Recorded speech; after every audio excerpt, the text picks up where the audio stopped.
So I would like to start by saying thank you and welcome everyone to tonight's presentation, our North Country Live Fall Series, Indigenous Voices. I would like to thank our sponsors this evening before we begin. We have North Franklin Federal Credit Union and our very own North Country Community College Foundation to thank for bringing us these wonderful presentations. And we have a lot of folks on here joining us tonight, and to make sure that we have really good sound quality, I would like to have everyone keep their microphones muted during the presentation. Now, this doesn't mean that we don't want any questions. We do want questions, and we ask that you just type them into the chat, and then at the very end, our moderator will answer those questions for you. So I would like to turn this presentation over to our moderator this evening, Mr. Bruce Kelly. Thank you, Selena. Good evening, everybody. My name is Bruce Kelly, and I work in the Office of Student Life here at North Country Community College.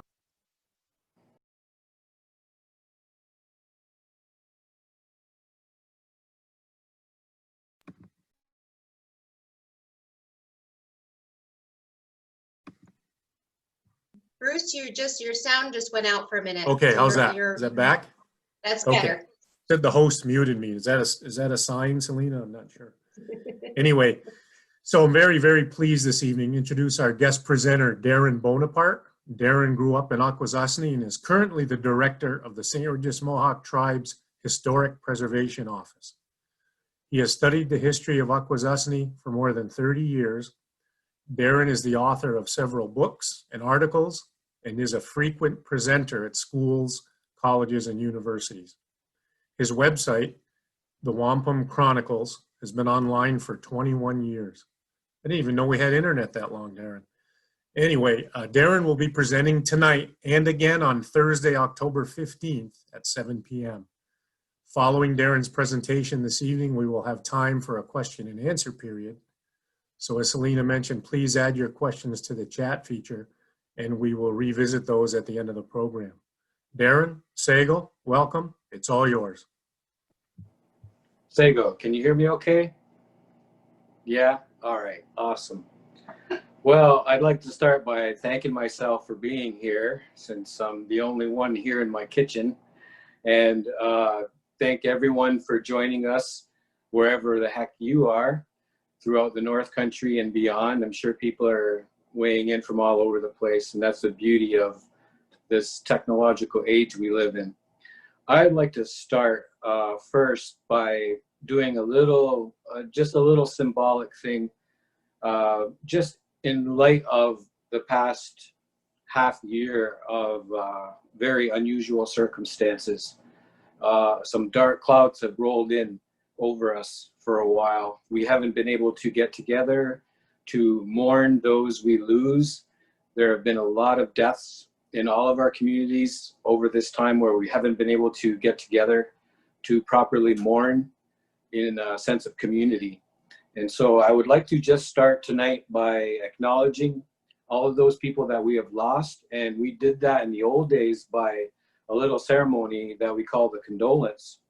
And so with this string of wampum, for everyone that has suffered a loss and was not able to get together and do a full ceremony like we used to, I just want to wipe the tears of your eyes with this string of wampum symbolically to let you see that the darkness that hangs over us will pass and the light of the sun will shine through. We'll eventually regain our true selves. We'll be able to laugh again, sing again, and feel normal again. We'll be able to hug each other. So with that string, that's what I do. And with this string, I unblock your hearing. I clean your ears out so that you can hear the words that are being said today, that even though you're in grief, that will pass eventually and you will regain your senses and be able to rejoin. And so we unblock your hearing symbolically with this string of wampum. And with this last string of wampum, I give you water to clear your throat so that you can speak again, you can swallow, you can get beyond your grief, and you can even share your story and ask your questions or whatever, because your days of grief and suffering are quickly going past. And so that's what our ancestors, the Mohawks and the Haudenosaunee, and just about everybody in the Northeast used to begin their meetings with is words of condolence, where they would address the loss, the grief that people may be feeling since the last time we gathered together. So I thought it would be appropriate in light of the past circumstances throughout our land to do that, to address the grief of everyone out there. And I know I've lost a few people, some friends, some community members, and I hope at some point we'll all be able to get back together and you know, say a proper farewell from everybody, all at the same time, which would be really nice. Anyway, on that grim note, it's Halloween month, by the way. We got to start lightening up. So that's what I do when I give presentations on history, is I crack a lot of jokes.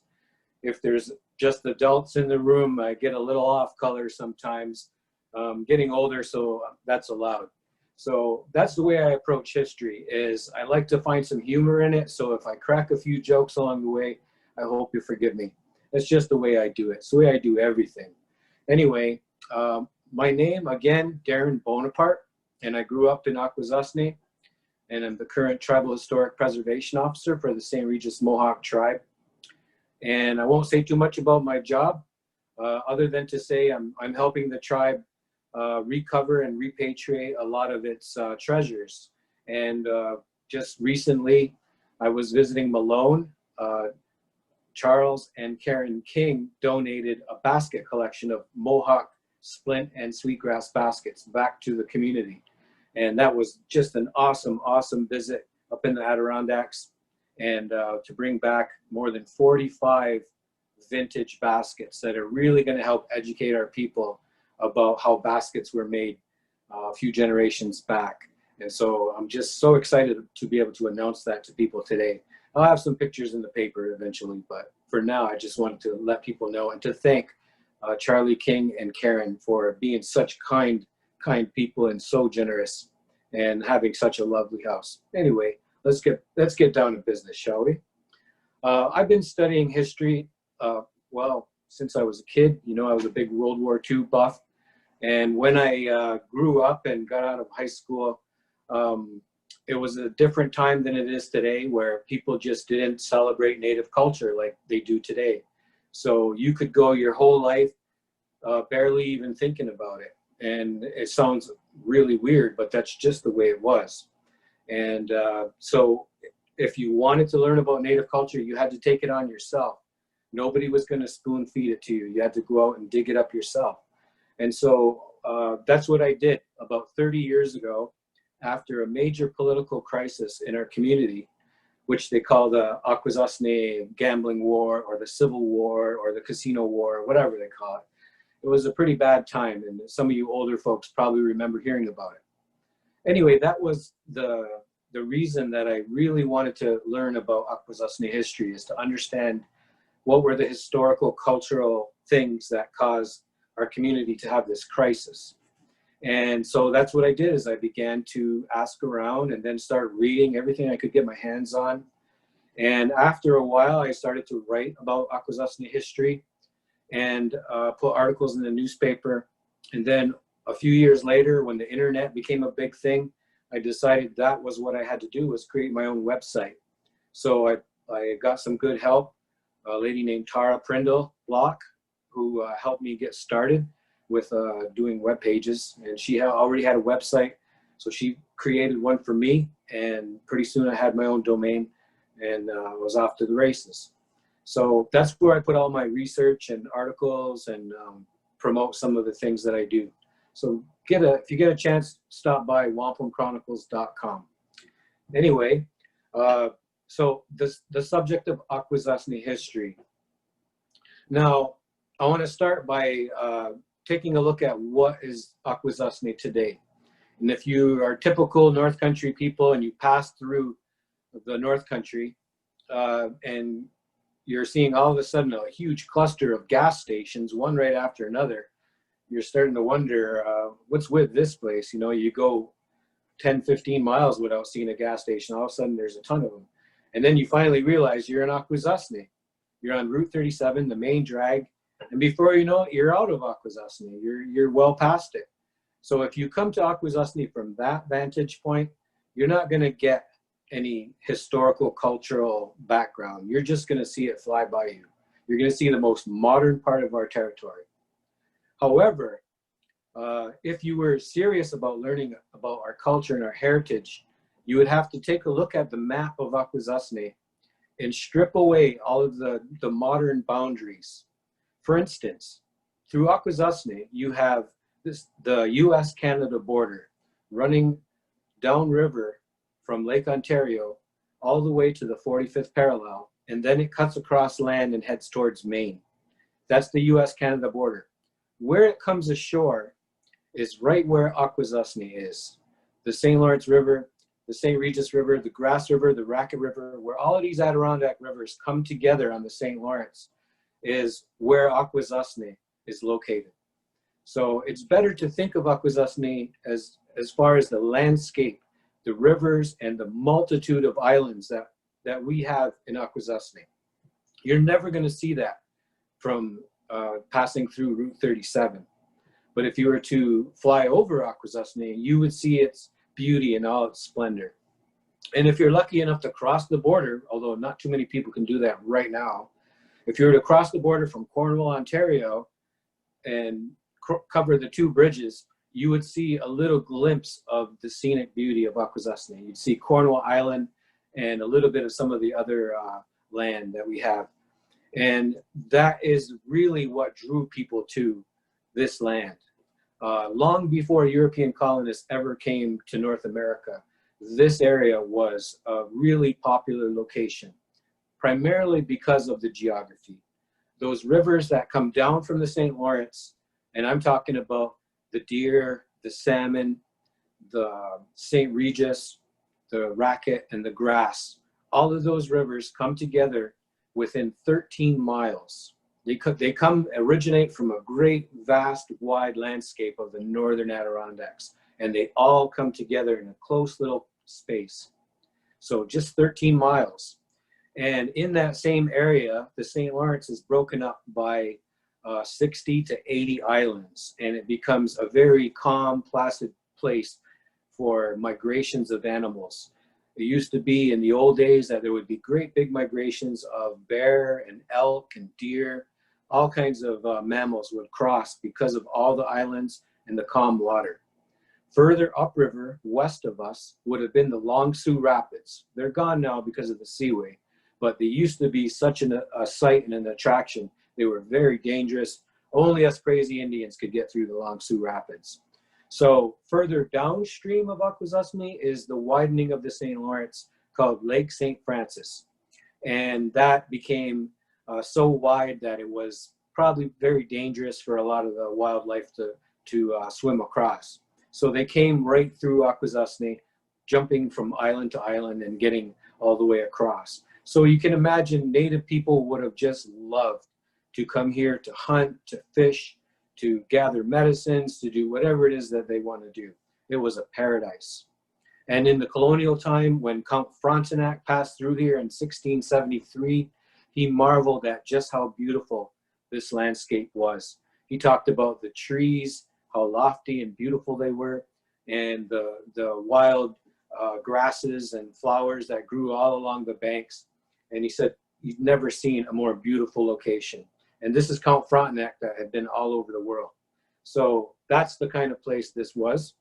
And if you go out on the river today, it's a little bit different because they've adjusted the water levels due to the seaways and some of the dams that they have built.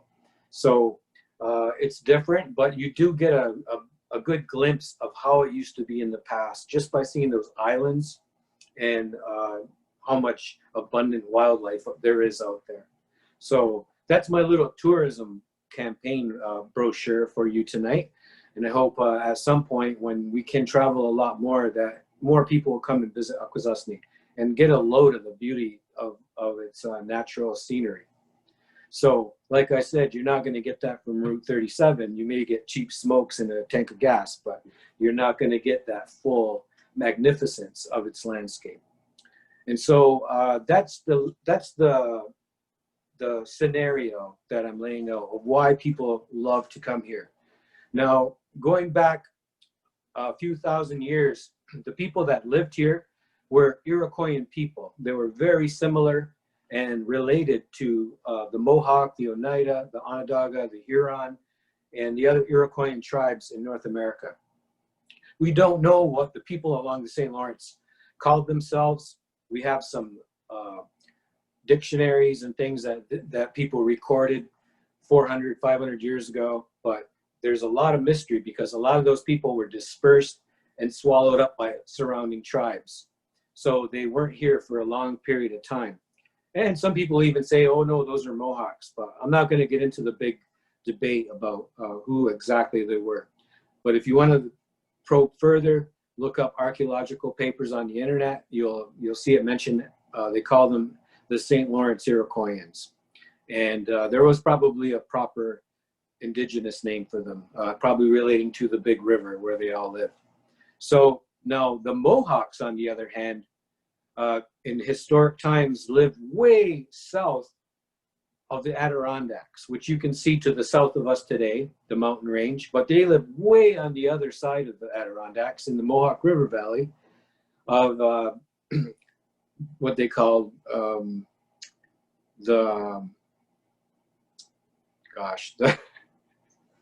the middle of New York State, to be blunt about it. So between Albany and Utica was the old Mohawk homeland.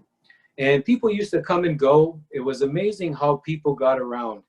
Even though they're just paddling around in big canoes and stuff like that, people still managed to interact, to trade, and to carry on all kinds of intercourse. Well, you know, the other kind of intercourse and the cool intercourse. And so there was a lot of back and forth between all these different territories. So much so that they would unite into alliances and confederacies. So that would make them even stronger and increase their trading opportunities. So that's the landscape that Europeans found when they came to North America, when they came into this area near the Adirondacks and the St. Lawrence River, and began to engage in diplomacy with our people.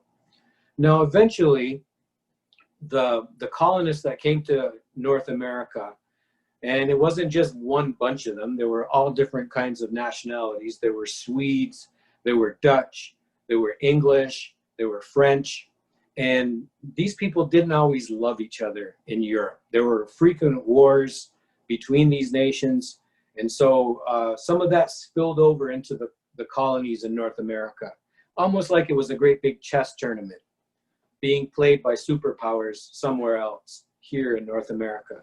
And so the native people who got involved with the colonists as trading partners and allies got drawn into that big global conflict.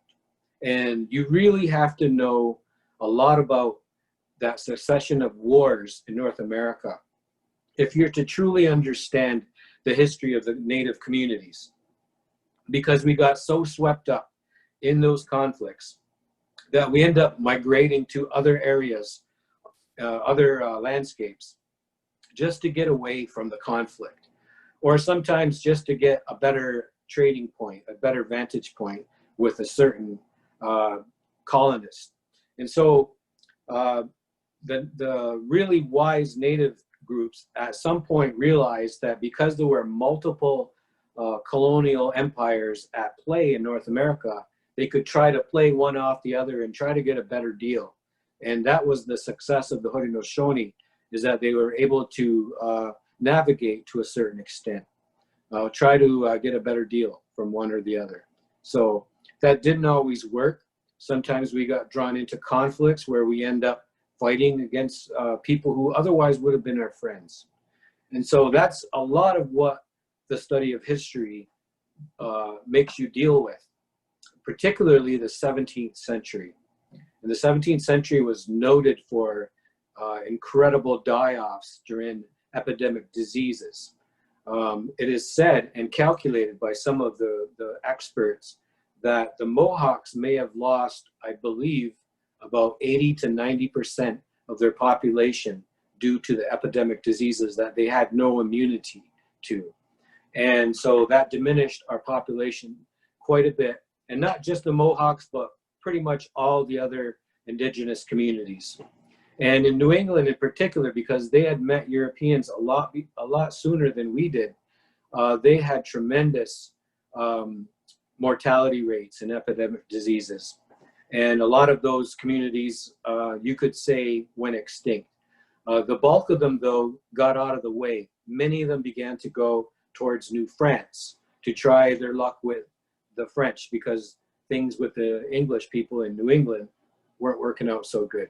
So it kind of became a clearinghouse. Get out of New England and head up to New France and try your luck there. So that was a trend that spilled over to the Mohawks, particularly after the French colony sent an army and destroyed all of our villages in the year 1666. The year of the beast is what I call that. And they came in, and it was really a retaliation for the Mohawk efforts to interfere in the French fur trade by stealing the furs of their native allies and then take them to Albany and sell them to somebody else. So the French didn't like that, so they sent an army to attack us. And they burned all our villages down. We rebuilt them the following year and decided maybe it's time to stop attacking the French and see if we can enter into some kind of peace with them. So a peace was struck, and about the same time, the French decided to attract more of our people, the Iroquois, the Mohawk, Oneida, Onondaga, to come to live in New France as specially created Indian mission villages. And so that begins a whole new era for the Mohawks. 2/3 of all Mohawks, it is said, by 1700, had left the Mohawk River Valley and gone to settle along the St. Lawrence River at the big village of Ganawage, which is just across the river from Montreal, and also at a new village on the island of Montreal, which came to be known as Ganasitaghe when they eventually relocated to the Ottawa River. You might hear them called Oka. Anyway, so those were the big mission communities. And then also the Hurons of Wendoge near Quebec City. There was a big amalgamation of Abenaki and Algonquian people at what they call Odanak or St. Francis on the St. Francis River. And also a village of Onondaga and Oneida and some Mohawks and probably all the rest of the Confederacy at what is now Ogdensburg, New York, right where the Oswegatchie River meets the St. Lawrence, was a little village called Oswegatchie. So all of these communities that established themselves in New France along the St. Lawrence River were all Catholic missions. That was the big thing of New France, was Catholic faith. And whereas in England, it was all Protestant and all of that, New England was the same way. So up along the St. Lawrence River was the Catholics. And of course, I couldn't talk about history without mentioning our saint, Saint Gadalita Gakwita, who was born and baptized as a Catholic in the 17th century. So she ended up being one of those early converts to Ganawage that left the Mohawk Valley, went by canoe all the way up Lake George, Lake Champlain, the Richelieu River, and then cutting across to the village of Ganawage. So she was one of those early people that accepted Christianity and became baptized and all of that. So the people that stayed behind in the Mohawk Valley stayed true to their traditional belief systems until later on when the King of England and various missionaries began to actively promote missionary work among the Mohawk Valley people. And so you had a lot of Anglican missionaries heading into there. So pretty much Mohawk was the Mohawks of the South, and then the Mohawks that came up to the St. Lawrence were one branch of Christianity or the other. Yet though they still maintain their traditional political practices, mostly speaking in Mohawk at council, using wampum belts and strings, and condoling the leaders of others. When a chief would die, other nations come in to do that ceremony to raise up a new chief. So that practice continued. The clan system, the language, medicines, all of those things continued from the Mohawk Valley right up to the St. Lawrence River Valley. And there's very little that they actually stopped doing to become Catholics. I imagine that they probably stopped using the false face medicine masks, which they use in ceremonies. That might have gone underground. but I'm not supposed to talk about that kind of stuff. Anyway, I'm going to continue now to roll the calendar forward a little bit to the 1750s. Now, by the 1750s, those villages up and down the St. Lawrence River began to align themselves into a functioning alliance and a confederacy patterned after the old Iroquois Confederacy. And some of the wampum belts from those Catholic communities, I have reproductions of them. This shows you some various symbols, hexagons and diamonds, and they have little crosses in the middle. That was characteristic of these mission communities, to feature little crosses in some of their wampums. So you see that in some of their historic belts. And eventually those communities linked together. And we have this belt is a reproduction of a belt that's held by a museum in Montreal that shows 7 squares linked together in a chain. And this represents the 7 nations of Canada, which is what those mission communities came to be known over time as. And so they're linked together in a covenant chain. So if you look carefully at the symbols though, it took me a while to figure this one out. What I realized is that this is a turtle. The dark spaces in the center of the white square is a turtle. There's his shell, there's his head, there's his front legs, there's his hind legs, there's his tail, and he's got a cross on his shell. So he's a Catholic turtle. Anyway, so that's the kind of belts that the 7 nations made. And they would travel hundreds of miles to engage in diplomacy with other nations, with other colonies. And they really got around. And they never abandoned their traditional ways. I don't care what anybody says. You can add a rosary to your pouch. You don't have to dump the whole pouch out just to put a rosary in. Anyway, so those communities got so overpopulated that they decided to say, the French urged the Mohawks. They said, remember, you guys have a little bit of a hunting camp at where the rivers of the Adirondacks meet the St. Lawrence, you know, the place near Lake St. Francis, where they had tried to establish a community before, and the French didn't allow it. But this time, because there was a big war brewing up called the French and Indian War, or the 7 Years' War, they decided to expand their frontier a little bit, fortify the St. Lawrence by promoting the creation of a new community. And they called it St. Regis, after the French St. John Francis Regis. And the mission was fortified. It had a little bit of fortifications around the church and the chapel and the missionary's house. So this was mostly because in that era, there was a lot of violence, there was a lot of attacks, so you kind of had to beef things up. So that initial settlement at Aquazney on the banks of the St. Regis River probably looked a lot like a little military fort when it was first created. And it was under the French regime, so you might have had French soldiers and a few French colonists also living at the mission. But the people who came to settle there from the indigenous side were people from Kahnawake primarily. The French wanted to encourage more Mohawks from the Mohawk Valley to come up to Canada, leave the English behind, and become part of their empire. So they wanted to invite them in to come up and settle at Aquasasne, because the Mohawk Valley people knew how crowded Kahnawake near Montreal was. So the impetus for the French to create a new community at Aquasasne was to encourage more Mohawks to come up to Canada. But the problem was, there was a gentleman down in the Mohawk River Valley, south of the Adirondacks, who had a lot of influence over those Mohawks. His name was Sir William Johnson, and he was a very powerful, persuasive, big, tall guy, over 6 feet tall, very charismatic, spoke fluent Mohawk, and had a couple Mohawk wives. Well, not at the same time, that'd be crazy. But anyway, so he was the one who was in charge of Indian affairs for the British Crown. He was the Superintendent General of Indian Affairs. And this big bad Sir William Johnson was not about to let any Mohawks move to Canada. In fact, he sent runners up to Aquasasne, Kahnawake, and all of the other Catholic communities and said, why don't you all come back home? I'll make you a better deal than you ever had with the French. But by this time, there were so many of them up there, they said, no, we're going to have to stay put. There's a war coming.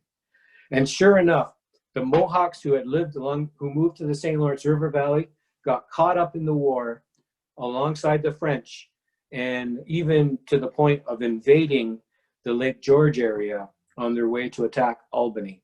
So that brought Sir William Johnson and his Mohawk allies to come to the defense of Albany and try to block that invasion. In September of 1755, at the onset of the war, there was a big battle in the forests of Lake George. It was pretty scary, where Mohawks against Mohawks in the woods with muskets and tomahawks and war clubs. They tried at first to talk each other out of fighting, but you know how war is. Somebody always fires a shot and then all hell breaks loose. So we found ourselves on different sides of that conflict.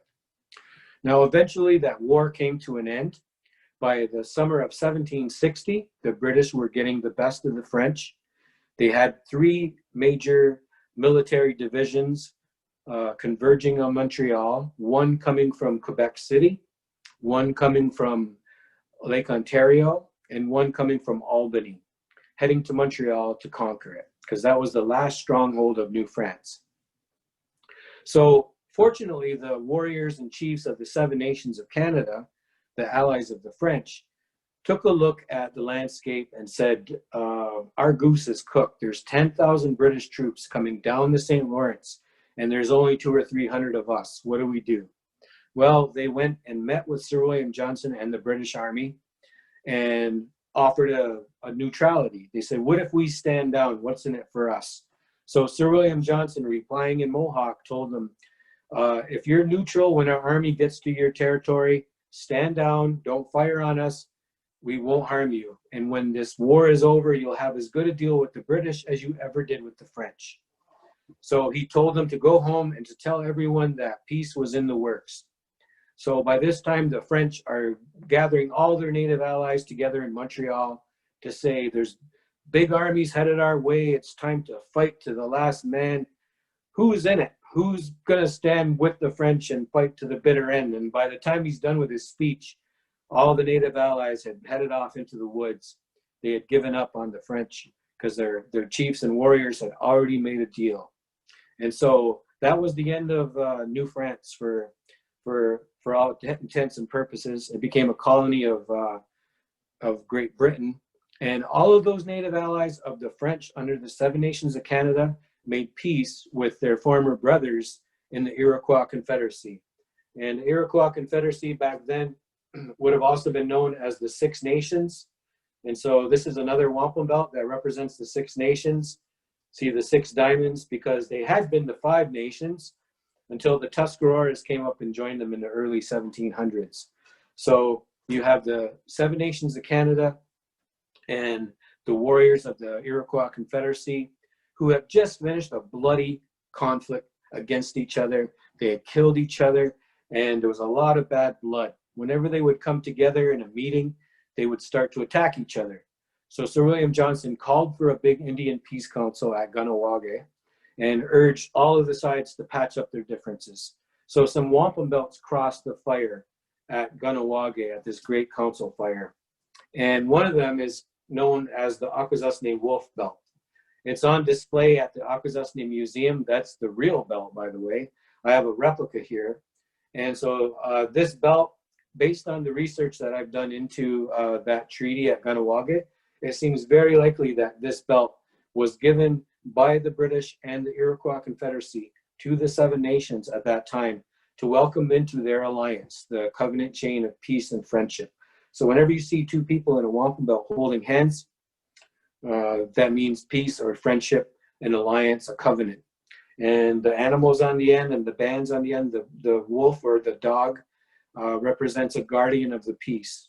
And the bands on the end, there's different explanations for what the bands are, but it probably relates to the 7 nations.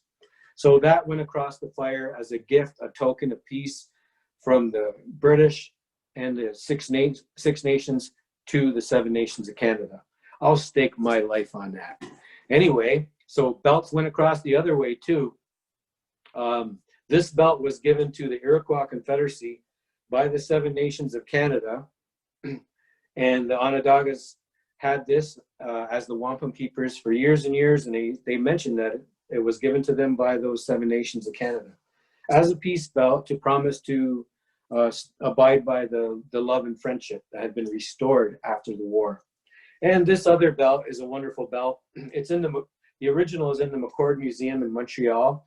It's got a diamond representing the council fire and also a tomahawk or a hatchet. So they buried the hatchet at the Great Council Fire in Kahnawake. And the white bands on each end represent the different nations that were on opposite sides of the council fire for that peace council. So there's a famous lithograph of a Huron chief who's holding it up in the image. They also have that at the Mccord Museum too. So those belts crossed the fire, were an exchange, and that's how they did it in the old days. If you wanted to establish peace or trade or friendship, you had to weave a big wampum belt. The bigger, the better. And that kind of signified the importance of your commitment. Because when you give a wampum belt, you're binding yourself to the other nation. So let's move beyond that now. We got a little bit left, a little bit of time to continue, and we're going to wrap up this first part of Akwesasne history tonight. So another war broke out not long after, excuse me,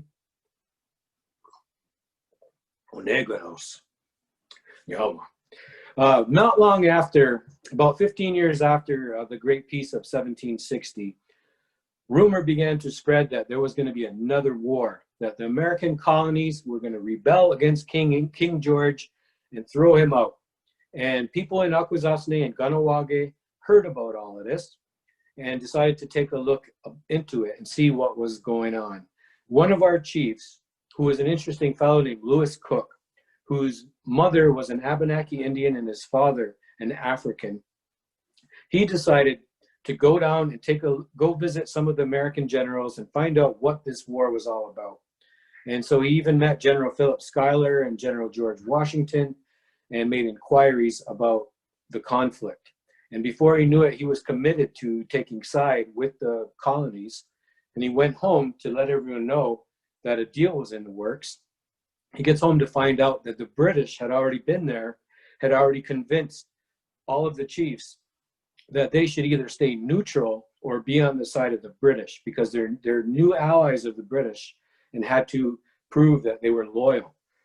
So they all had already committed to supporting the Americans. And a lot of people don't know this, but the Americans had invaded Canada.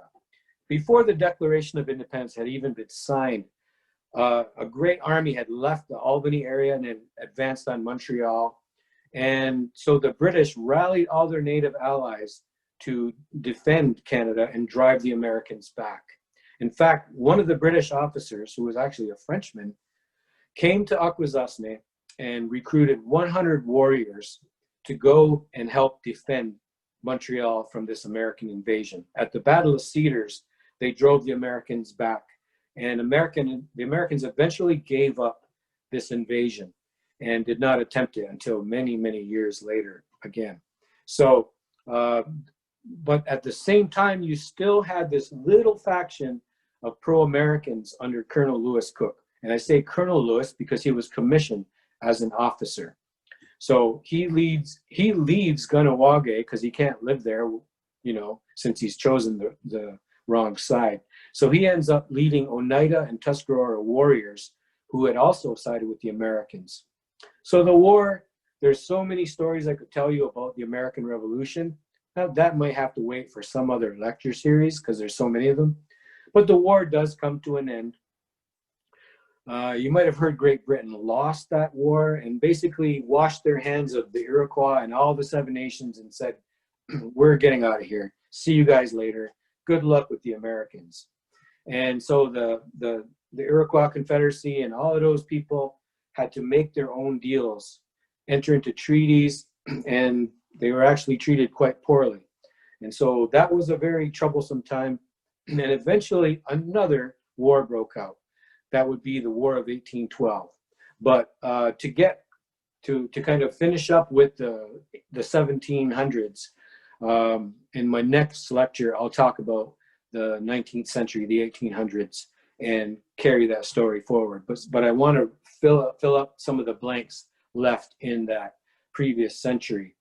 Colonel Lewis Cook, a very enigmatic figure, a very charismatic figure, a nebulous man, and probably one of America's unsung heroes. We owe a debt to Colonel Lewis Cook. And there's now starting to be a lot of attention by historians into Colonel Lewis Cook, because he had kind of been whitewashed, swept under the rug, and not much was known about him. So he is now starting to take his rightful place, because a lot of research has been done into his past, and everything I've said about him is true. And I only gave you a Dixie Riddle cup full of information about him. There's so much more.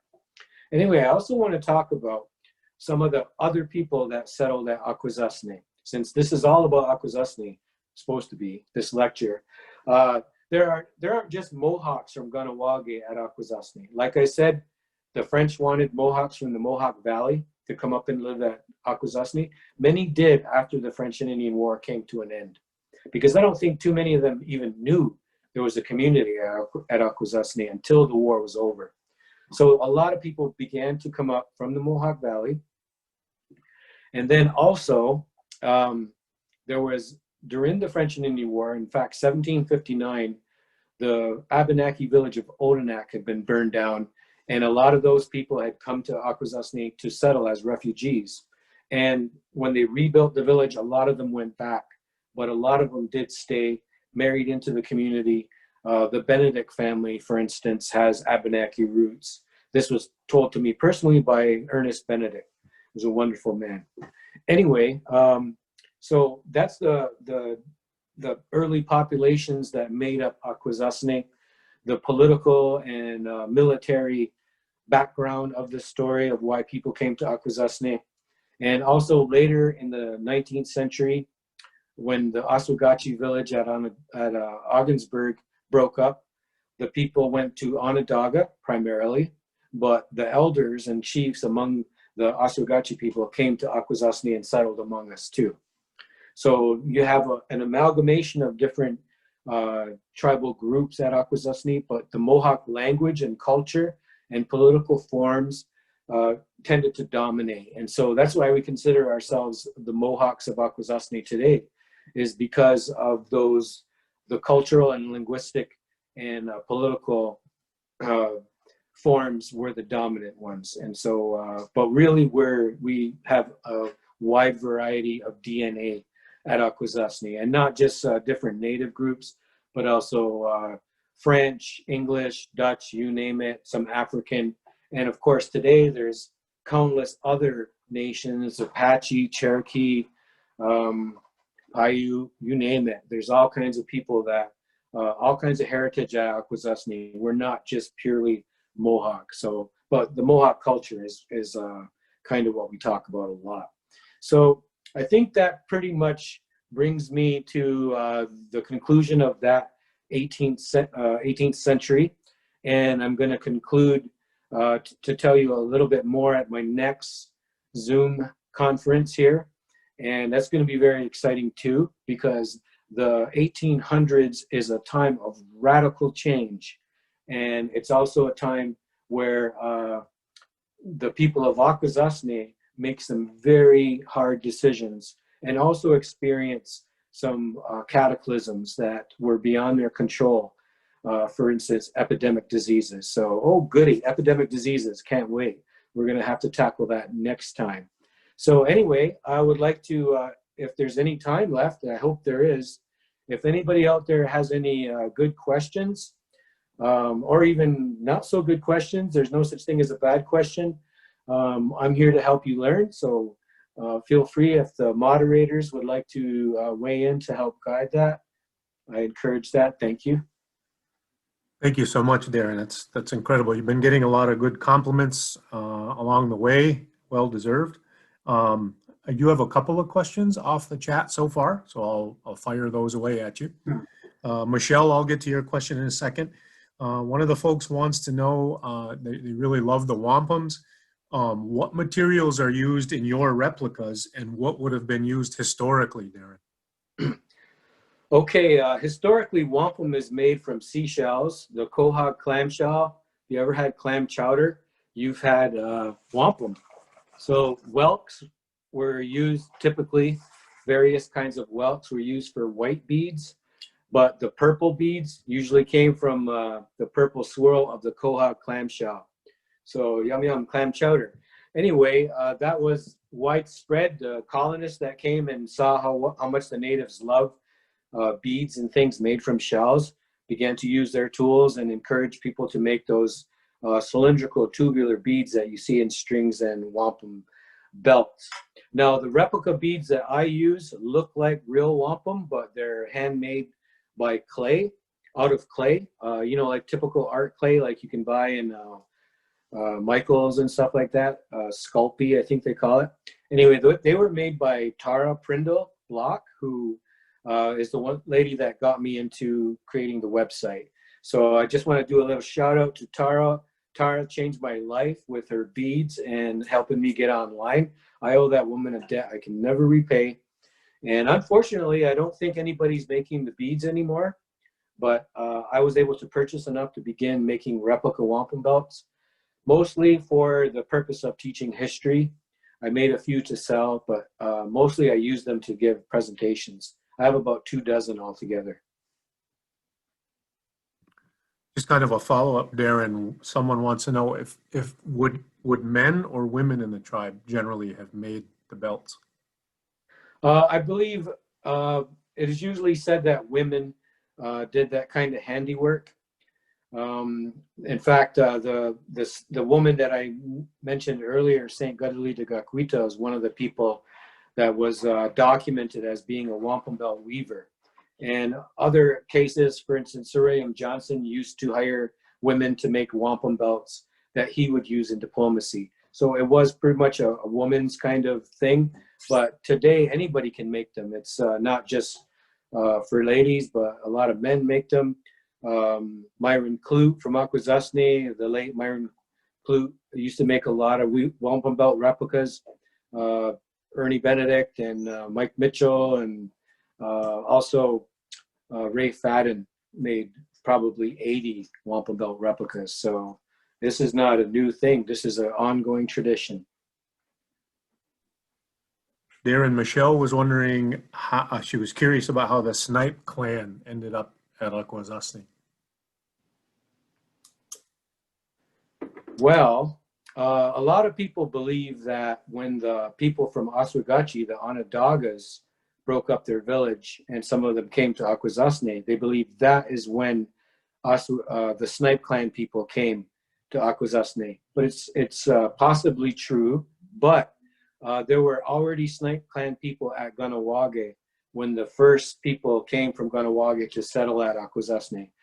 I found a document in the community held by the Pike family that was written in Mohawk that was a list of all the early chiefs who came from Kahnawake to chiefs and regular people who came to Aquazney from Kahnawake, had their Mohawk names and even a list of, you know, whose clan was what. And there were Snipe clan people in that list. So it's a bit of a myth that you had to have come from Oswegatchie. There was so many people coming and going between the different nations that the Snipe clan people were a very significant part of the population. In fact, we're probably the second or third largest clan at Aquazney today. Darren, Kim was wondering if you could share quickly any stories about kids from the 1700s, such as maybe games they played, how they were educated, that sort of thing. Wow. Kids, they didn't have any. No, I'm just kidding. Of course they did. And they ran around naked until about 12 years old. And they just lived. Nobody could yell at them. Nobody could tell them what to do. They pretty much had free reign to just figure things out on their own. And occasionally they didn't come back from the woods. But that was just the way it was back then. They didn't have helicopter parents. And kids were tough. And the games they played, well, you know, kids would go out and build little forts, and they had bows and arrows. They learned to hunt at an early age. They had all kinds of cool things to do. And of course, lacrosse, we all know about lacrosse, the sport that indigenous people created and shared with the colonists. Little kids played lacrosse all the time too. So yeah, kids didn't lack for things to do. And I kind of envy the kids of yesteryear. Darren, another Kim wants to know, she was able to visit the archaeological dig site near Dundee. She was wondering if you could share anything about that particular site. Oh yes, you're talking about the jeweler site at St. Anisette. I think it has a Mohawk name, Guata, I think is the Mohawk name. That's a recreation of an old Iroquoian village, which would have been the kind of village Jacques Cartier would have encountered when he came to North America. Bark longhouses, about 22 feet high, 22 feet wide, and maybe about 80 to 100 feet long. It's a good representation of what it might have looked like. We don't know exactly, but it's a pretty good representation. So they also have archaeological artifacts that they've uncovered on that site. So if there's any travel allowed at any point, I urge people to go visit the jeweler site when they finally get a chance to, of course, and take a walk around and spend maybe half a day just exploring the museum and the village recreation. It's spectacular. I do a lot of stuff there too. And another question, were there remnants of the Mohawk community that remained in the Mohawk Valley after the move north? If so, where? Yeah, the Mohawks who stayed behind in the Mohawk River Valley, like I said, 1/3 of the Mohawks stayed behind and 2/3 went up north. They ended up congregating around two main villages. One was called Kanajahari, and that was, I guess you would say, the western Mohawk village. The eastern village was called Fort Hunter, and if you go to the Mohawk Valley today, you'll see, just little hamlets called Fort Hunter and Kanajahari. But in that general area is where the Mohawks that stayed behind lived. There was also some Mohawks on Schoharie Creek, not too far from Fort Hunter. And those people ended up amalgamating into two main villages. And they tried to hold on there right through the American Revolution, but they ended up being driven out because of all the conflict in that area. So they ended up living at, for the end of the war, at Fort Niagara. And then those two villages ended up at the Grand River Reserve near Niagara, and also at Bay of Quinte at what is now the Tyananaga Mohawk Reserve. So that's where Fort Hunter ended up. The Kanajahari Mohawks went to the Grand River Reserve, along with a whole bunch of other pro-British Iroquois people. That's why they call the place Six Nations today. Got one last question here, Darren. Will you be giving us any insight in your future talks about the current referendum to change the name from the St. Regis Mohawk tribe to the Aquazney Mohawk tribe? Maybe that's too political, Darren. I don't know. Nah, that's fine. Well, I'm a big supporter of that initiative. I'm helping Chief Michael Connors at the tribe to educate people about the name change. What it is the official name of Aquazney on the American side of the line has been St. Regis Mohawk Reservation for quite some time. And we're going to hold a referendum in November, I think on the 13th, the weekend of the 13th, to propose that we switch our name from the St. Regis Mohawk tribe to Aquazney Mohawk tribe. And the Canadian side had done that back in 1984. So it's a little bit, we're a little bit late to the party. But that's the main thing, is we're going to give ourselves our correct, proper, and historic name of Aquazney and set that name of St. Regis, which was really for the mission.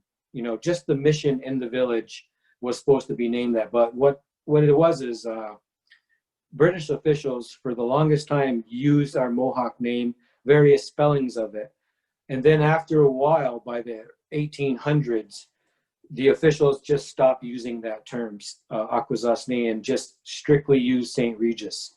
So it died its death. But our own people continue to use that name. And so there's an effort underway to roll that out to the voters about, do we finally do that? Do we correct that historical wrong, make it right? And one thing that jumps out at me is if you ever look at a map of New York State, you will see over 115 Aboriginal place names, most of them Iroquoian, Mohawk names, for all kinds of towns from one end of the state to the other. Cheektowaga, Buffalo, Oswego, Schenectady, those are all indigenous names. And most of those communities don't have any Indians living in them. So somebody please explain to me why a community full of Indians can't have an Indian name, whereas over 100 white towns throughout New York State have Indian names. I just don't get that. And so I'm sick of waiting. I'm not going to wait another 250 years to get our name back. I'm going to urge people to go out and vote. There are some people who actually want to keep the old name. Some people near and dear to me, actually, and they let me know that they don't like this change. But I tell those people, tough cookies. It's going to be Aquasasne, and you better get used to it. Okay, Darren, thank you. Political? Thank you very much. That is very good. I think that'll kind of be it. Selena, I'll throw it back to you to close, but Darren, I just want to thank you. Look, everybody's looking forward to the 15th, and we'll see you back then. Yeah, awesome. Darren, that was just wonderful. Thank you so much for sharing all of your expertise with us tonight.